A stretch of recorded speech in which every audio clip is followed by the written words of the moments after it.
Kahit ang biodegradable waste ay maaari pa rin magdulot ng pagbara at pagbaha. Yan ang sinabi ng City Disaster Risk Reduction and Management Office sa mga magsasaka at mga residente na itigil ang pagtapon ng agricultural waste maliban pa sa cellophane at iba pang basura sa mga ilog at kanal upang maiwasan ang pagbara sa mga daluyan ng tubig at pagbaha sa Kidapawan City. Ayon kay CDRRM Officer Salmer Bernalte, hindi lamang plastic at iba pang solid waste ang nagiging sanhi ng pagbaha, kundi ang mga tirang pananim, damo at sanga na inaanod patungo sa mga daluyan ng tubig kapag umuulan.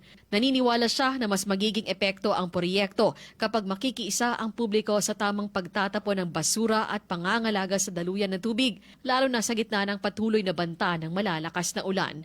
Hinihikayat din ng CDRRMO ang mga residente na maging responsable sa pagtapon ng basura at suportahan ang hakbang ng pamahalaang lungsod upang maiwasan ang pagbaha at maprotektahan ang komunidad. Isinusulong din ang flood mitigation project sa halip na pansamantalang solusyon.